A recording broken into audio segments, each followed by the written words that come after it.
যত টাকা লাগে নেন, তারপরেও বরবাদ সিনেমাটি দেন। হল মালিকদের একেবারে লম্বা লাইন ভাই। আজকে বরবাদ সিনেমাটি নিয়ে এমন একটি নিউজ আপনাদের সাথে শেয়ার করতে চলেছি, রীতিমতো আপনারা খুশির জোয়ারে ভাসবেন। বরবাদ সিনেমাটি মুক্তির দ্বার প্রান্তে, আগামী ঈদের দিন রিলিজ হচ্ছে। আর এর মধ্য থেকে কিছু কুচক্রী মহল আপনাদেরকে আরও একটা বিষয় আমি ইঙ্গিতপূর্বকভাবে জানিয়ে দিচ্ছি। এই যে আজকে বরবাদ সিনেমাটি নিয়ে পরিচালক ঝন্টু এবং নানাশা যে বিতর্কমূলক একটা সমালোচনা করলো, কিংবা বরবাদ সিনেমার ক্ষতি করার জন্য তারা সিনেমাটি সেন্সর বোর্ডে কিংবা এফডিসিতে দেখার পরে যে একটা মিথ্যা কথা ছড়িয়ে দিয়েছে, এই মিথ্যা কথার জন্য কি বরবাদ সিনেমার প্রতি কোনো ইফেক্ট পড়বে? না ভাই, আপনাদেরকে আমি খুশির খবর দিচ্ছি, এজন্য কোনো বরবাদ সিনেমার উপরে ইফেক্ট পড়বে না। কারণ অলরেডি হল মালিকরা রীতিমতো বরবাদ নেওয়ার জন্য লাইন লাগিয়েছে। বিস্তারিত জানতে ভিডিওতে একটি লাইক দিয়ে সম্পূর্ণ ভিডিওটি দেখে যাবেন, পারলে ভিডিওটা শেয়ার করে ছড়িয়ে দেবেন। আমাদের কাঙ্ক্ষিত বরবাদ সিনেমাটি নিয়ে আজকে আমরা যে কথাটি শুনেছিলাম দুজনের মুখে, সেগুলো শোনার পরে সাকিবিয়ানরা খেপে গিয়েছে। খেপে যাওয়ার পরে তাদেরকে সোশ্যাল মিডিয়াতে, অনলাইনে, ফেসবুকে রীতিমতো অনেক ধামাকা কিছু কথা ঝন্টু এবং নানাশাকে বলেছে। সেটা আমাদের সাকিবিয়ানদের জন্য একটা সময়ের একটা ব্যাপার কিংবা একটা উচিত জবাব দেওয়ার ছিল, আমরা দিয়েছি। কিন্তু এখন বর্তমান সময়ে বরবাদ সিনেমায় একের পর এক ক্যারেক্টার ড্রপ করা হচ্ছে। আজকে ড্রপ করা হয়েছে মানব শাসদেব, যিনি তুফান সিনেমায় দুষ্টু কোকিল গানে একটা গুলি খাওয়ার পরে রীতিমতো তিনি ভাইরাল। আর তারপর থেকেই তার জার্নিটা শুরু। বাংলাদেশের শাকিব খানের সিনেমাতে, বেশ কয়েকটি সিনেমাতে তাকে দেখা যাচ্ছে পরপর। আজকেও তার একটা পোস্টার ড্রপ করেছে বরবাদ টিম থেকে।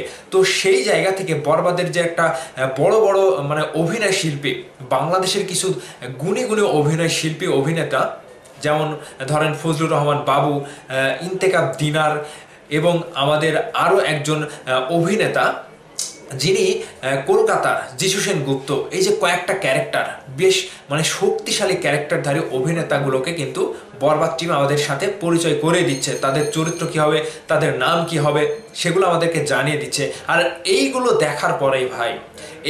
দেখার পরে হল মালিকরা একেবারে বরবাদ নেওয়ার জন্য কনফার্ম করে দিয়েছে আগে থেকেই। বরবাদ এখনো সেন্সর পায়নি তো খেয়েছে। হল মালিকরা লম্বা লাইন লাগিয়ে দিয়েছে যে বরবাদ ছাড়ার কোনো কিছু আমরা চালাবো না। আমার কাছে একজন হল মালিক, তার নাম প্রকাশ করতে নিষেধ করেছে তিনি, এবং তিনি যেটা বলছে যে আমি বরবাদ ছাড়া কোনো কিছু চালাবো না। কারণ তার বিগত দিনে তার সিনেমা হলে যত লস গিয়েছে এবং সিনেমা হল বন্ধ ছিল, তার সব কিছু লস তিনি বরবাদ সিনেমাটি চালিয়ে উঠিয়ে ফেলবে, এরকমটা আশা করছে। ঠিক এই আশাটা বাংলাদেশের সকল হল মালিকরাই করছে। যাদের হল বন্ধ ছিল, যাদের সিনেমা হলে দর্শক যেত না, কিংবা তারা কোনো একটা কারণে সিনেমা হল চালাতে পারেনি, তারাও কিন্তু অপেক্ষা করছে বরবাদের জন্য। এক কথায় বরবাদ নিলে তারা পেছনে যত লস ছিল সব কিছু তুলে ফেলবে এবং তারা বরবাদ সিনেমাটি চালিয়ে আশা অনুরূপ তারা ব্যবসা করতে পারবে আগামী ঈদে।